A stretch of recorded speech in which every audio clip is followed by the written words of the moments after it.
So, council has the power to change local regulations that staff and boards and commissions, are bound to adhere to. What are some pitches that you would want to make to fix issues that you've seen recur in our local policy and code? And we'll start with, I believe, Karen DeVinney on this one. So the first thing I would want, and I'm glad that Brian brought this up, I think we need to really strengthen the tree ordinance. It's way too easy for developers to just pay into the tree mitigation fund. As a side note, all of you smartphone warriors out there, can you look up how much is in the tree mitigation fund right now? You probably can. So that would be the first thing, and we need to make it, we need to really make it stronger and harder for people to just destroy trees as the cost of doing business. Another initiative I would like is with our homeless population. I do the point in time count every year. Denton has an enormous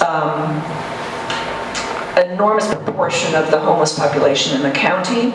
It seems like we need to get some funds from the county. The county needs to help out with that. We have a shelter. We shouldn't be turning people away from the shelter by any means, but the shelter is at capacity. So I would work to try to get the county to help out so that we're not doing more than our fair share. I guess that's probably not an ordinance, though.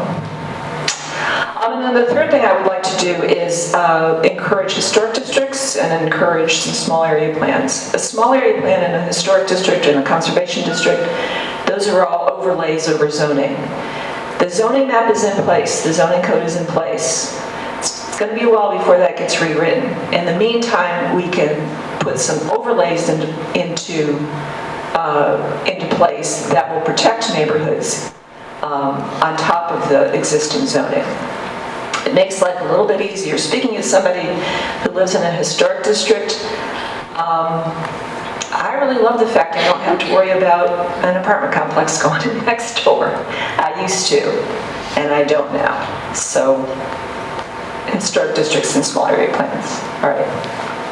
Thank you. Thank you. Margie Ellis, would you like me to repeat the question? Yes, I definitely do. Okay. So council has the power to change local regulations that staff and boards and commissions are forced to adhere to. What pitches would you want to make to fix issues that you've seen recur in our local policy and code?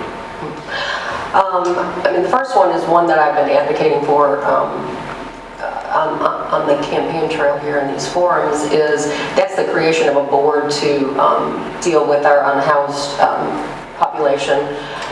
As I've stated many times, and some other people have as well, we have a tremendous amount of community members who are on the ground and have a lot of knowledge to offer this. And we have first responders who have called out for needing help. We have a very robust audit and presentation coming out to City Council on Tuesday, April 15th. Actually, I mean, the information's out now, but it'll be presented at the work session at City Council on Tuesday. I think the creation of this commission is imperative to helping this problem. And it would be made up of first responders. It would be made up of these community members who have so much to share with solutions, and obviously made up of staff and our nonprofits involved in the shelter. So that would be certainly my first pitch. And then secondly, it would be not to necessarily create something that's not working, but to go through the plans that we have that we are not implementing. So if that requires a task force by some means, within staff to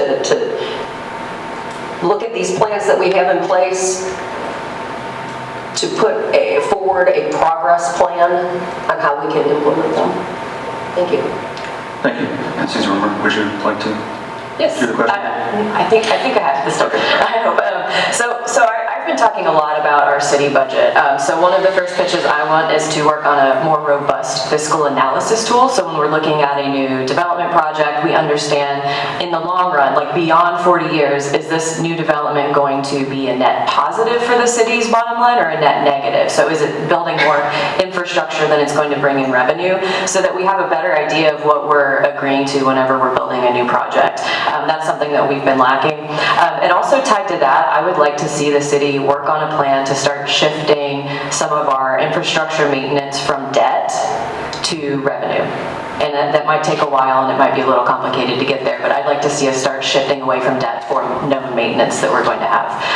I would also like to see traffic calming neighborhood program.